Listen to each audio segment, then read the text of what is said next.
समस्त विद्यार्थी वृंद, शोधार्थी वृंद एवं सुधी श्रोता वृंद, मैं doctor Sunita Jaiswal, associate professor एवं विभागाध्यक्ष संस्कृत, राजकीय महिला स्नातकोत्तर महाविद्यालय रामपुर, उत्तर प्रदेश। मेरे व्याख्यान का विषय है वेदों का पारिभाषिक स्वरूप।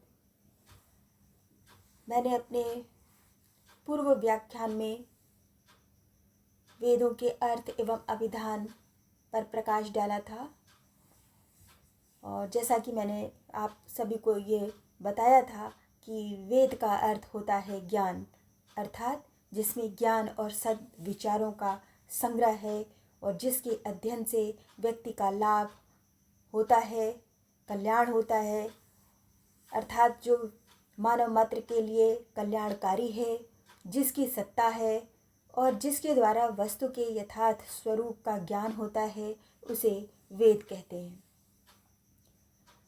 साढ़ाचार्य ने वेद को अपौरुषेयम वाक्यम वेदः कहकर परिभाषित किया है, जिसका अर्थ है अपौरुषीय वाक्य को वेद कहते हैं। अपौरुषीय का अर्थ है जो किसी पुरुष विशेष द्वारा या किसी ऋषि, मुनि, मनीषी द्वारा या स्त्री विशेष के द्वारा रचित न हो, अर्थात मानवकृत न हो। वेदों के मंत्रों के साथ जिन ऋषियों का नाम मिलता है, वे ऋषि इन वैदिक मंत्रों के दृष्टा मात्र हैं, रचयिता नहीं है। इसीलिए कहा गया है ऋषियो मंत्र द्रष्टारः न तु कर्तारः, अर्थात ऋषि मंत्र के दृष्टा हैं, कर्ता नहीं है, सृजेता नहीं है। ऋषियों ने अपनी दिव्य दृष्टि से, अपने तपोबल से उन मंत्रों का साक्षात्कार किया था, इसीलिए इन्हें मंत्र दृष्टा ऋषि कहते हैं। मंत्र के सृजेता नहीं है, मंत्र के रचयिता नहीं है। इसीलिए वेद को कहा गया अपौरुषेयम वाक्यम वेदः। साढ़ाचार्य ने तैत्तिरीय संहिता की भाष्य भूमिका में वेद की दूसरी परिभाषा प्रस्तुत की। कहा, इष्ट प्राप्ति अनिष्ट परिहार्योर अलौकिकम उपायम यो ग्रंथो वेदयति स वेदः, अर्थात जो ग्रंथ इष्ट की प्राप्ति और अनिष्ट के परिहार अर्थात अनिष्ट के निवारण का अलौकिक उपाय बताता है, उसे वेद कहते हैं। अर्थात जो उन्नति और प्रगति का उपाय बताता है तथा दुष्कर्म एवं दुर्भावनाओं से होने वाले दुष्परिणामों से बचाने का उपाय बताता है, उसे वेद कहते हैं। आचार्य शौनक विरचित ऋक् प्रातिशाख्य की व्याख्या में विश्वामित्र जी ने वेद को परिभाषित करते हुए कहा है, विद्यन्ते ज्ञायन्ते लभ्यन्ते एभिर्धर्मादि पुरुषार्था इति वेदा, अर्थात जिस ग्रंथ के द्वारा धर्म, अर्थ, काम और मोक्ष रूपी पुरुषार्थ चतुष्टय के अस्तित्व का बोध होता है, ज्ञान होता है और प्राप्ति होती है, उसे वेद कहते हैं। संस्कृत के महान व्याकरणाचार्य पाणिनि के अनुसार धर्मो ब्रह्म चेति विद्यते ज्ञायते अनेन इति वेदः, अर्थात धर्म और ब्रह्म का जिसके द्वारा बोध एवं ज्ञान होता है, उसे वेद कहते हैं। यहाँ पर आचार्य पाणिनि की परिभाषा में जो ब्रह्म शब्द आया है, वो ब्रह्म शब्द सत्य का वाचक है, सत्य का बोधक है, और ब्रह्म शब्द वेद का भी बोधक है, और वेद का बोधक होने से वो ज्ञान का भी बोधक हो गया। अर्थात ब्रह्म और ज्ञान, सत्य ज्ञान, यथार्थ ज्ञान का जिसके द्वारा बोध होता है, उसे वेद कहते हैं। अगली परिभाषा जो है वो आचार्य कात्यायन ने प्रस्तुत की। आचार्य कात्यायन ने अपने आपस्तंभ श्रौत सूत्र में वेद को परिभाषित करते हुए कहा कि मंत्र ब्राह्मणयोर वेद नामधेयम, अर्थात मंत्र और ब्राह्मण को वेद कहते हैं। तो अब यहाँ पर ये जो ब्राह्मण शब्द आया है, ये समझने की बात है कि ब्राह्मण का यहाँ पर अर्थ क्या है। ब्राह्मण का अर्थ यहाँ पर यज्ञ है, ब्राह्मण का अर्थ यहाँ पर पवित्र ज्ञान है, ब्राह्मण का अर्थ यहाँ पर रहस्यात्मक ज्ञान है, और ब्राह्मण का अर्थ यहाँ पर मंत्र की व्याख्या करने वाले ब्राह्मण ग्रंथ। तो इस प्रकार से इनकी व्याख्या इस जो परिभाषा है इसकी व्याख्या करेंगे कि जो मंत्र और मंत्र की व्याख्या करने वाले ग्रंथ, उन दोनों को हम वेद कहते हैं। मंत्र भाग अर्थात संहिता भाग, और उन मंत्रों की, उन मंत्र संहिताओं की जो व्याख्या प्रस्तुत करने वाले ग्रंथ हैं उन्हें ब्राह्मण ग्रंथ कहते हैं। उन दोनों को इन्होंने वेद की संज्ञा से परिभाषित किया, वेद के रूप में उसकी डेफिनेशन बताई। आचार्य बलदेव उपाध्याय के अनुसार साक्षात्कृत धर्मा ऋषियों के स्वप्रतिभा चक्षु के द्वारा अनुभूत आध्यात्म शास्त्र के तत्वों की विशाल विमल शब्द राशि का नाम वेद है।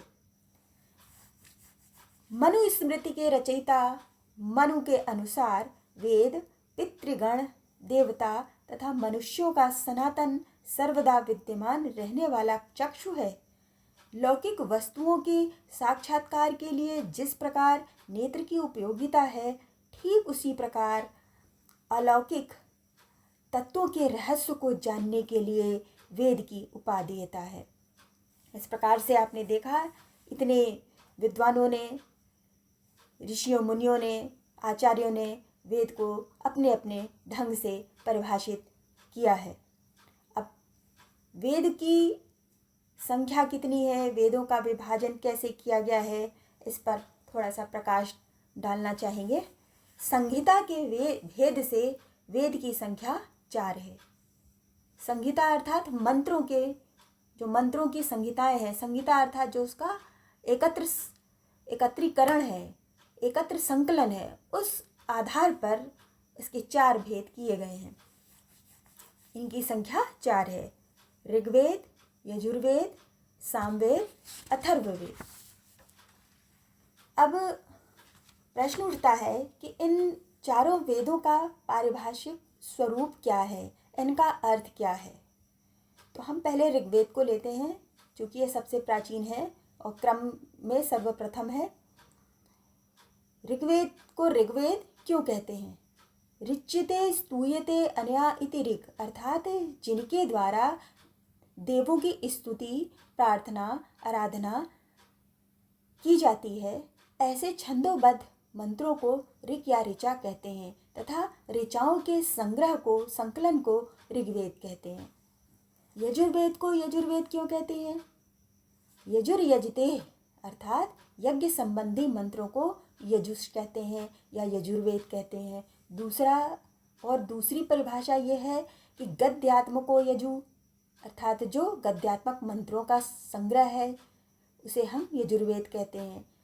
इसके अतिरिक्त हम अन्य दूसरी तरीके से भी इसको परिभाषित कर सकते हैं। अनियत अक्षरावसानो यजु, अर्थात ऐसे मंत्र जिनमें अक्षरों की संख्या अनियत है। अनियत अर्थात नियत नहीं है, निश्चित नहीं है, अनिश्चित है, इसलिए ये गद्यात्मक है और इसलिए इसको यजुर्वेद कहते हैं। सामवेद को सामवेद क्यों कहते हैं? सामवेद का अर्थ क्या है? गीतिषु सामाख्या, अर्थात जब ऋचा संगीत के षडज, ऋषभ, गंधार, मध्यम, पंचम, धैवत, निषाद आदि सप्त सुरों से युक्त होकर गेय हो जाती है, तो ऐसे मंत्रों के संग्रह को सामवेद कहते हैं। और अथर्ववेद का अर्थ क्या है? अथर्ववेद का अर्थ है जिसमें अथर्वा एवं अंगिरस ऋषि द्वारा दृष्ट मंत्रों का संग्रह है। ऐसे वेद को अथर्ववेद कहा जाता है। इसके अतिरिक्त इसमें उपचार और अभिचार परक मंत्रों का संग्रह है, इसलिए भी इसे अथर्ववेद कहते हैं। तो अब प्रश्न उठता है कि ये उपचार का अर्थ क्या होता है और अभिचार का अर्थ क्या होता है। उपचार का अभिप्राय है शांति परक मंत्र और अभिचार का अभिप्राय है रोग नाशक मंत्र। तो शांति कारक, पुष्टि कारक और रोग नाशक मंत्रों का जो संग्रह है उसे अथर्ववेद कहते हैं। इस प्रकार से ये चारों वेद बहुत ही महत्वपूर्ण हैं, उपयोगी और उपादेय हैं। क्यों है? क्योंकि वेद संपूर्ण धर्मों का मूल आधार है, आर्य धर्म की आधारशिला है तथा धर्म के मूल तत्व को जानने का एकमात्र साधन है। ये मानव मात्र के कर्तव्य बोध के लिए सबसे प्रामाणिक ग्रंथ है और मानव मात्र की प्रामाणिक आचार्य संहिता भी है। वेद प्राचीन भारतीय संस्कृति के प्रबल संवाहक हैं, भारतीय परंपरा एवं सभ्यता के द्योतक हैं और संपूर्ण भाषाओं की जनक भी हैं। साथ ही ये संपूर्ण ज्ञान विज्ञान का मूल आधार हैं, संपूर्ण शास्त्रों एवं विद्याओं का मूल स्रोत एवं विपुल भंडार है। मनुस्मृति के रचनाकार आचार्य मनु ने वेद को सर्वज्ञानमयो ही सः ऐसा कहकर संपूर्ण विद्याओं का आदि स्रोत बताया है। इस प्रकार से वेद के पारिभाषिक स्वरूप का अनुशीलन एवं विश्लेषण करने के पश्चात वेद के गुण, धर्म, वैशिष्ट्य, स्वरूप एवं महत्ता का बोध होता है। चारों वेद बहुत ही महत्वपूर्ण, उपयोगी और उपादेय हैं और इनकी महत्ता एवं प्रासंगिकता आज भी उतनी ही है जितनी कि तत्कालीन युग में थी और विश्व प्रेम, विश्व बंधुत्व एवं विश्व संस्कृत और सभ्यता के आधारभूत तत्वों की समीक्षा और अन्वीक्षा के लिए वेदों का अनुशीलन करना अत्यंत आवश्यक है। इन्हीं शब्दों के साथ मैं अपनी वाणी को विराम देती हूँ। धन्यवाद।